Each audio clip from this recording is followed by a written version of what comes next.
Baiklah, di sini saya akan menjelaskan tentang pengertian analisis butir soal.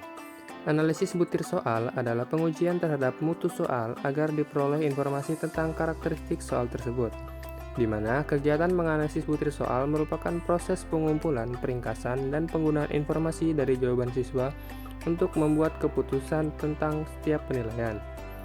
Analisis butir soal dilakukan untuk mengidentifikasi mana butir soal yang baik dan yang buruk. Dari butir soal tersebut akan diperoleh informasi yang dapat digunakan untuk menghasilkan soal-soal yang lebih berkualitas, sehingga dapat diperoleh informasi yang baik terhadap peserta tes.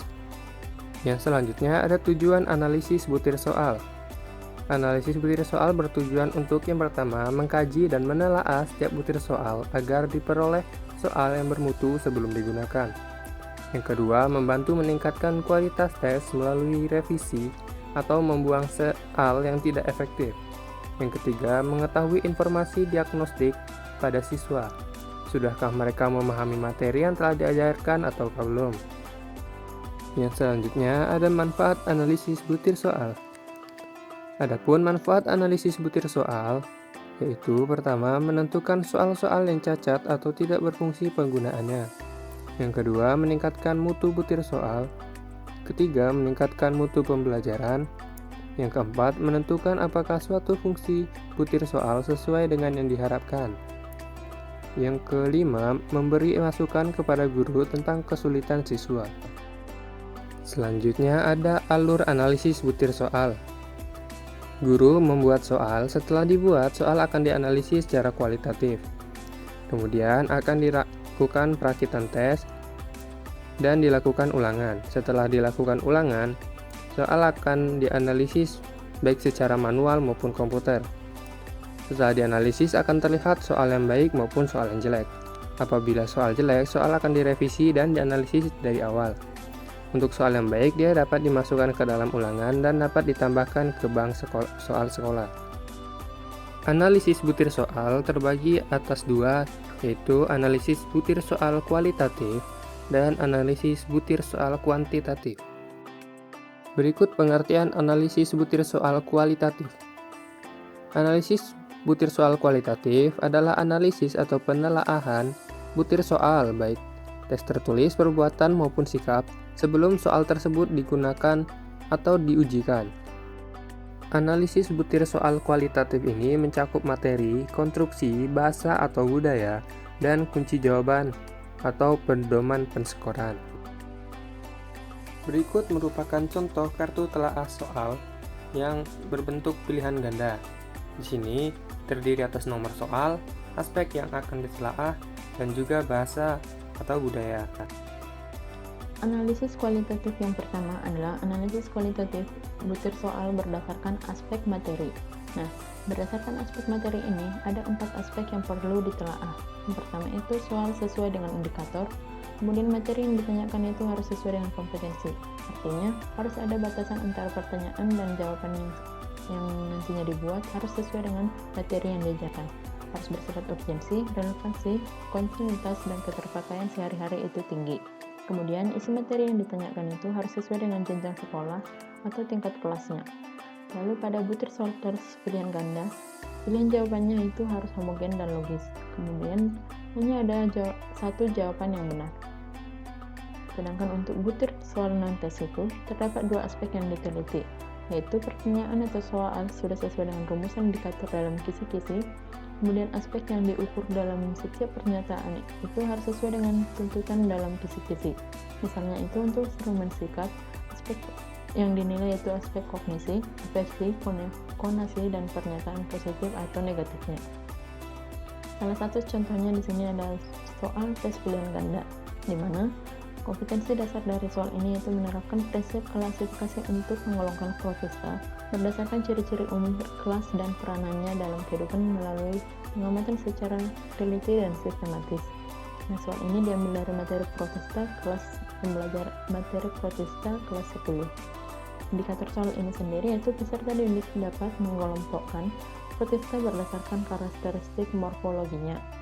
Nah, soalnya yaitu seorang siswa mengamati organisme dengan mikroskop. Ciri-ciri organisme tersebut adalah memiliki satu cambuk, bergerak cepat, dan terdiri dari satu sel. Berdasarkan ciri-ciri tersebut, kemungkinan organisme ini tergolong dalam yang pertama option A, Rhizopoda, B, Ciliata, C, Flagellata, D, Sporozoa, dan E, Foraminifera. Nah, kunci jawabannya itu C.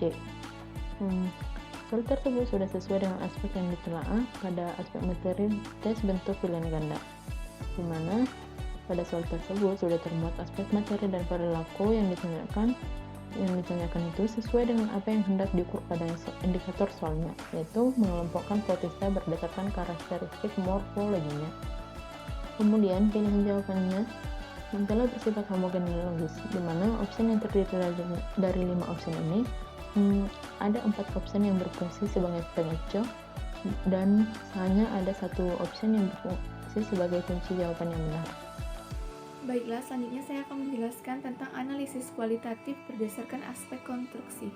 A. Butir soal bentuk uraian. Aspek telaahnya adalah yang pertama, menggunakan kata tanya atau perintah yang menuntut jawaban uraian. Yang ketiga, adanya pedoman penskorannya. Yang keempat, tabel, gambar, grafik, peta, atau yang sejenisnya disajikan dengan jelas dan dapat terbaca. Yang kelima, antar item tidak bergantung satu sama yang lainnya. Berikut merupakan contoh soal uraian. Kompetensi dasar, menganalisis hubungan antar komponen ekosistem dan rantai makanan di lingkungan sekitar dengan materi ekosistem. Indikator soal, disajikan gambar rantai makanan pada ekosistem tertentu.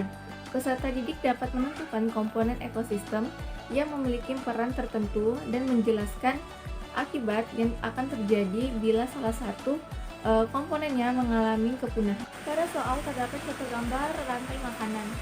Soalnya ialah A. Sebutkan makhluk hidup pada gambar di atas yang berperan sebagai produsen, konsumen 1, konsumen 2, dan konsumen 3. Yang B. Manakah makhluk hidup yang merupakan konsumen puncak? Jelaskan alasannya. Yang C. Jelaskan akibat yang terjadi apabila populasi belalang banyak yang mati sampai mengalami kepunahan. Selanjutnya B. Soal bentuk pilihan ganda. Dengan aspek telaahnya, 1. Pokok soal dirumuskan dengan singkat, jelas, dan tegas. Yang kedua, rumusan pokok soal dan pilihan jawaban merupakan pernyataan yang diperlukan saja. Yang keempat, pokok soal bebas dari pernyataan yang bersifat negatif ganda.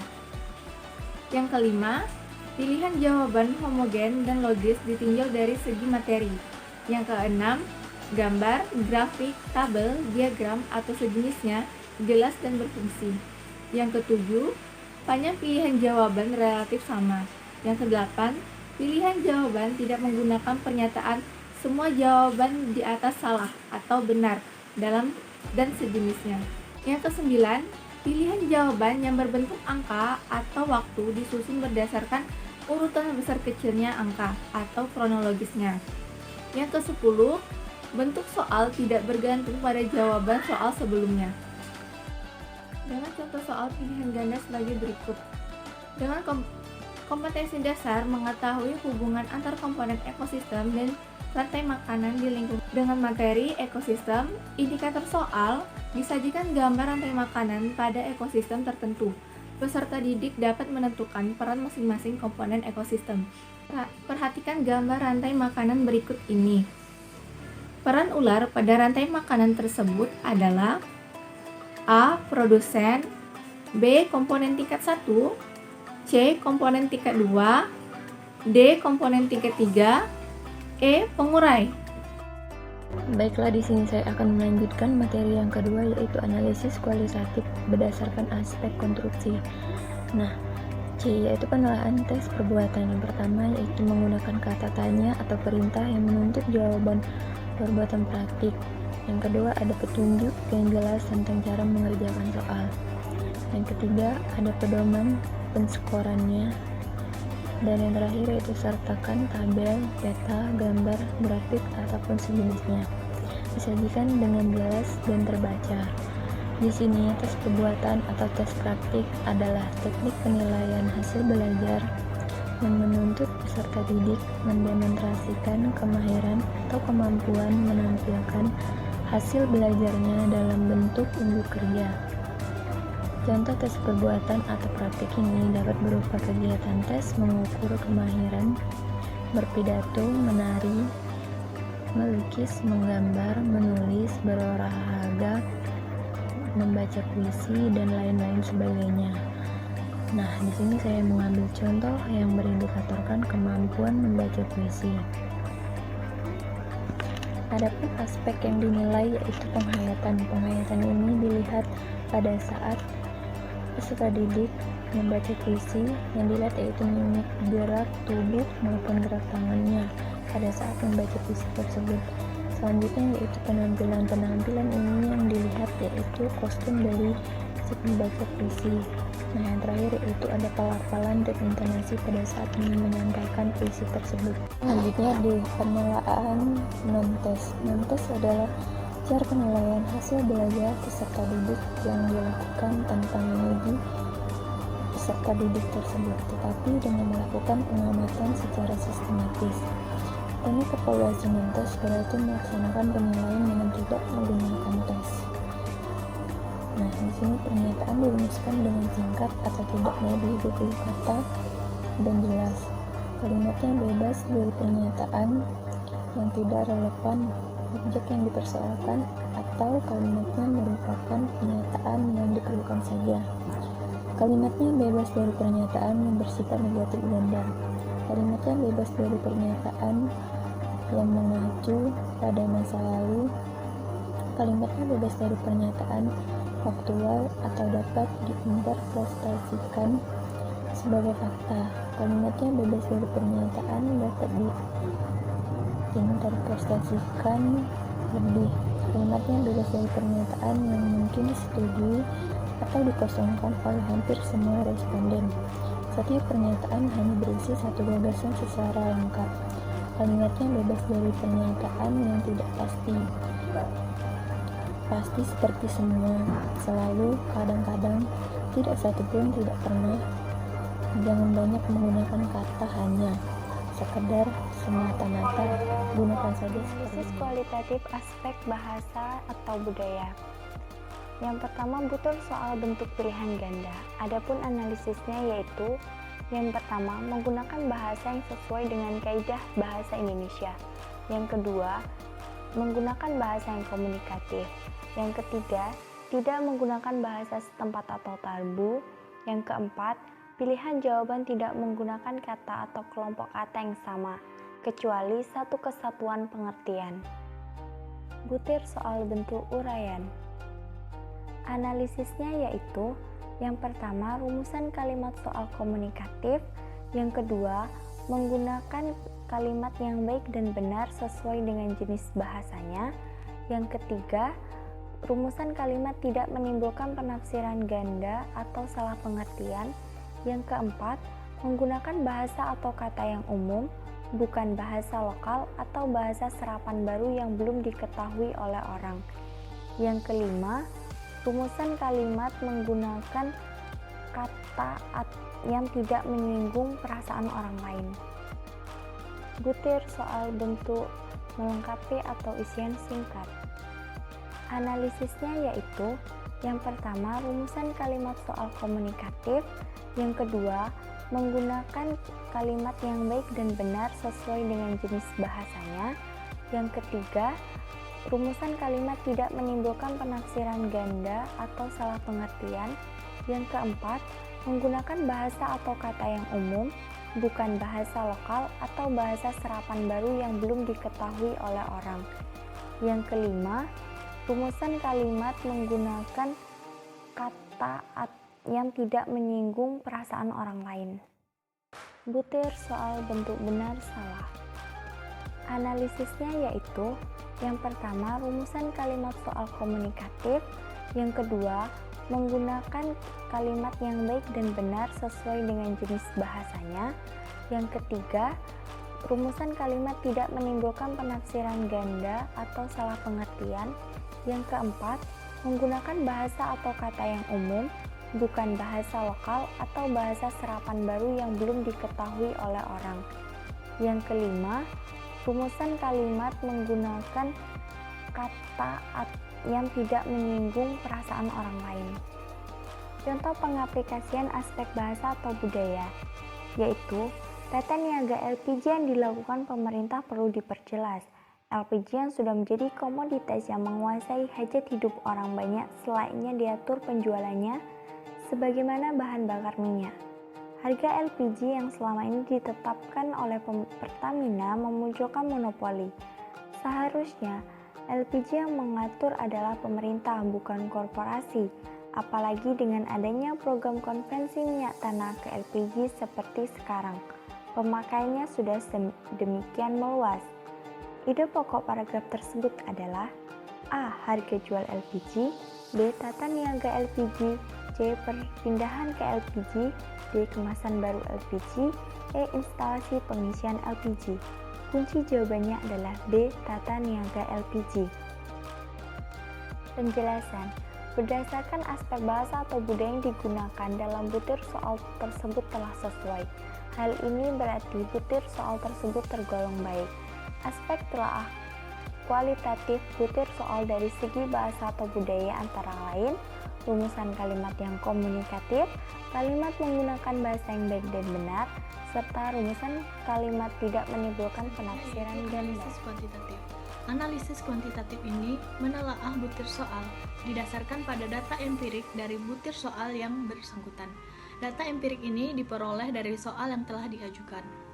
Adapun aspek-aspek yang akan ditelaah yaitu yang pertama ada tingkat kesukaran, lalu ada daya pembeda atau validitas butir soal, lalu ada reliabilitas tes. Nah, yang pertama ada tingkat kesukaran. Tingkat kesukaran soal adalah peluang untuk menjawab benar suatu soal pada tingkat kemampuan tertentu yang biasanya dinyatakan dalam bentuk indeks. Indeks tinggi kesukaran ini pada umumnya dinyatakan dalam bentuk proporsi yang besarnya berkisar 0,00 hingga 1,00. Adapun rumus tingkat kesukaran ini yaitu TK atau tingkat kesukaran butir soal ke I, lalu jumlah siswa yang menjawab benar butir soal ke I per jumlah siswa yang mengikuti tes. Jika hasilnya 0,00 hingga 0,30, soal tergolong sukar. Jika hasilnya 0,31 hingga 0,70, soal tergolong sedang. Jika hasilnya 0,71 hingga 1,00, soal tergolong mudah. Selanjutnya ada daya pembeda. Daya pembeda soal adalah kemampuan suatu butir soal dapat membedakan antara siswa yang telah memahami materi yang ditanyakan dan siswa yang tidak atau kurang atau belum memahami materi yang ditanyakan. Nah, menentukan dapat tidaknya suatu soal membedakan kelompok dalam aspek yang diukur sesuai dengan perbedaan yang ada pada kelompok itu.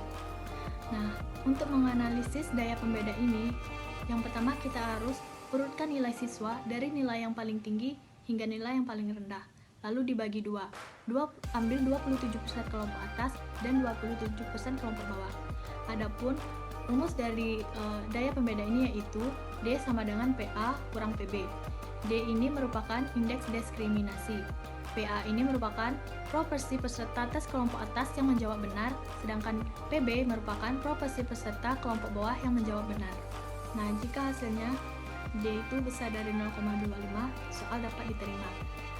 Dan jika hasilnya 0 kecil dari D dan D kecil dari 0,25, soal harus diperbaiki. Dan jika hasilnya D kecil dari 0, soal ditolak. Nilai D berkisar dari min 1,00 hingga 1,00. Daya pembeda butir soal positif, sedangkan pengecoh negatif. Lalu ada reliabilitas tes. Rumus dari reliabilitas tes ini adalah XB kurang XS per SD akar PQ. XB ini merupakan rata-rata jawaban benar, sedangkan XS yaitu rata-rata jawaban salah, P merupakan proporsi jawab benar, Q ini merupakan 1 dikurang P, dan SD merupakan simpangan baku. Baiklah, selanjutnya saya akan menjelaskan tentang contoh analisis butir soal. Di sini saya akan menjelaskan contoh analisis butir soal kuantitatif, yaitu berupa analisis butir soal pilihan ganda dan juga analisis butir soal uraian atau esai. Adapun langkah-langkah dalam menganalisis butir soal pilihan ganda, yang pertama itu adalah mengurutkan daftar nilai ujian atau ulangan siswa dari yang terbesar hingga yang terkecil. Nah, kemudian kita melakukan klasterisasi menjadi 3 kelompok, yaitu kelompok atas, kelompok tengah, dan juga kelompok bawah. Nah, kemudian setelah diklasterisasi, dianalisis kelompok atas dan kelompok bawahnya, sedangkan kelompok tengahnya dibiarkan saja atau diabaikan saja. Nah, dari kelompok atas dan kelompok bawah, kemudian diambil 27% masing-masing dari kelompoknya, itu kelompok atas dan kelompok bawah. Nah, berikut ini adalah contoh analisis butir soal kuantitatif pilihan ganda, di mana dari tabel tersebut kita dapat melihat bahwa skor nilai siswa tersebut sudah diurutkan dari skor tertinggi hingga skor terendah. Kemudian juga sudah dilakukan klasterisasi dari kelompok atas, kelompok tengah, dan juga kelompok bawah. Kemudian kelompok atas diambil 27%, sedangkan kelompok bawah juga diambil 27%. Nah, apa sih yang dimaksud dengan 27% KA dan 27% KB? Itu maksudnya adalah cara pengelompokan, di mana kelompok responden itu dibagi menjadi kelompok tinggi, kelompok tengah, dan juga kelompok rendah. Nah, seperti yang kita lihat pada tampilan ini, jika kita menggunakan yang atas, maka kita akan memperoleh reabilitas yang tinggi, sedangkan kontrasnya turun. Dan jika kita mengambil persentase contoh yang bawah, maka kita akan mendapatkan reabilitas yang rendah, sedangkan kontrasnya tinggi. Nah, oleh karena itu, dilakukan penelitian oleh Truman Kelly pada tahun 1939. Dia menemukan angka optimal antara reabilitas dan juga kontras. Nah, dari penelitiannya tersebut, dia menemukan angka optimal yaitu sebesar 27%. Nah, 27% ini bukan merupakan angka mutlak, tetapi berdasarkan pengalaman yang telah dilakukannya. Nah, ini adalah lanjutan dari contoh analisis butir soal pilihan ganda tadi. Dapat kita lihat pada tabel, contohnya adalah soal nomor 1. Nah, soal nomor 1 ini, klaster atas dan klaster bawah. Dapat kita lihat bahwa klaster atasnya, batas atasnya adalah 10 yang menjawab pilihan jawaban B, dan kelas bawah adalah 7, di mana yang tidak mengisi tidak ada, dan kunci jawabannya adalah B. Nah, kemudian bagaimana sih cara menghitung tingkat kesukaran pada soal nomor 1, di mana tingkat kesukaran itu dapat kita cari dengan rumus batas atas kelas atas nomor 1 dan batas bawah nomor 1 dibagi dengan jumlah siswa. Nah, batas atasnya kita dapat adalah 10 dan batas bawahnya adalah 7, kemudian dibagi dengan jumlah siswa. Maka kita mendapatkan hasil yaitu 0,85. Nah, 0,85 ini kita dapat lihat pada tabel kriteria tingkat kesukaran, di mana 0,85 ini termasuk ke dalam interval 0,71 sampai 1,00. Nah, sehingga kita dapat menyimpulkan bahwa tingkat kesukarannya adalah mudah. Nah, kemudian kita juga dapat menghitung daya pembedanya. Nah, rumus daya pembeda ini adalah selisih dari batas atas soal yang kelas A, kemudian batas bawah dibagi dengan setengah jumlah siswa. Nah, di mana 10 dikurang 7 dibagi dengan setengah dari 20, sehingga kita mendapatkan hasilnya adalah 0,30.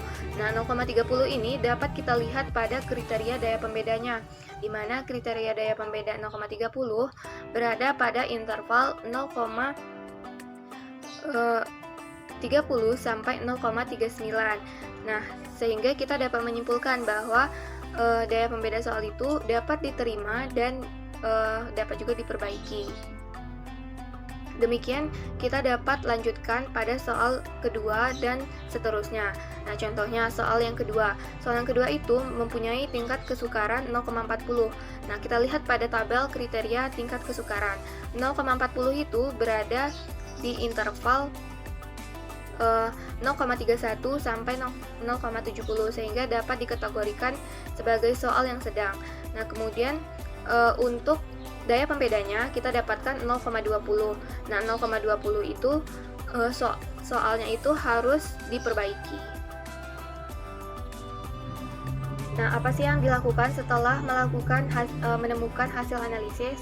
Nah, dari bagian di samping kita dapat melihat bahwa setelah mendapatkan hasil analisis, kita dapat menyimpulkan bahwa soal itu apakah masuk ke soal yang sangat baik, soal yang baik, kurang baik, atau tidak baik sama sekali. Nah, kalau soal yang sangat baik, maka soal itu dapat dimasukkan ke bank soal. Sedangkan soal yang baik atau soal yang kualitasnya itu sedang, itu dapat diperbaiki atau direvisi sehingga dapat menjadi soal yang sangat baik. Nah, sedangkan soal yang tidak baik atau soal yang tidak baik sama sekali itu dibuang atau tidak dapat digunakan dalam melakukan penilaian pada siswa. Nah, selanjutnya saya akan menjelaskan tentang contoh analisis butir soal uraian atau esai pada analisis butir soal kuantitatif. Nah, adapun langkah dari menganalisis butir soal uraian, yang pertama itu kita harus menilai dulu jawaban masing-masing siswa, di mana jawaban tersebut sudah kita berikan pembobotan atau skor dari masing-masing hasil jawaban yang mereka jawab. Nah, kemudian diurutkan nilai siswa per soal dari yang tertinggi hingga terendah. Nah, contohnya dapat kita lihat pada gambar di samping, di mana siswa A itu memiliki jawaban penuh, yaitu skor maksimalnya adalah 6.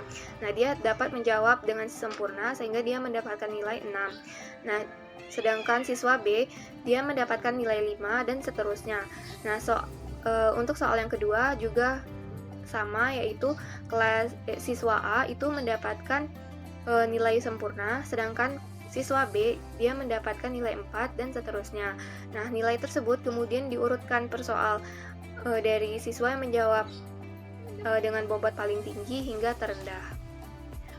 Nah, langkah selanjutnya adalah dijumlah jawaban benar semua siswa per soal. Kemudian kita dapat menghitung rata-rata per soal dengan jumlah jawaban benar dibagi dengan jumlah siswa.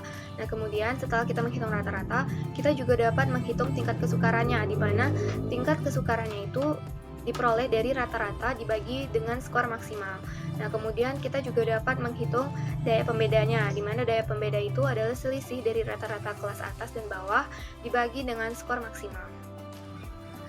Nah, ini adalah contoh lanjutan dari analisis butir soal tadi, di mana kita dapat menghitung jumlah dari jawaban benar soal nomor 1 dan soal nomor 2, di mana jumlah yang benar soal nomor 1 itu adalah 19 dari semua siswa.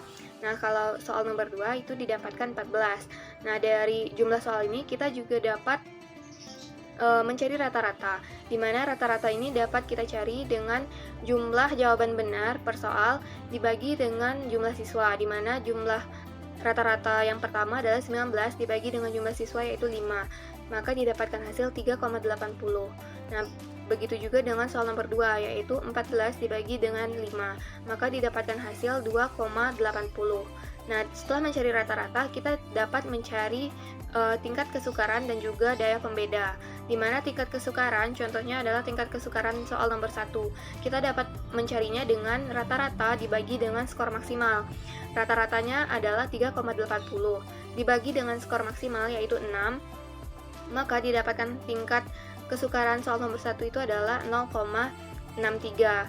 Nah, demikian juga dengan soal nomor 2, di mana rata-ratanya adalah 2,80, maka dibagi dengan skor maksimal yaitu 5, didapatkan hasil 0,56.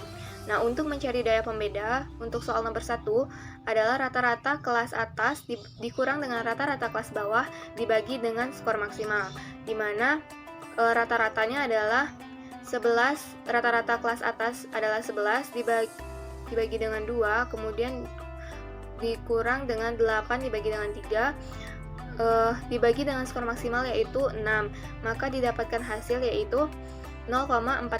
Demikian juga dengan daya pembeda nomor 2, maka didapatkan hasil 0,56.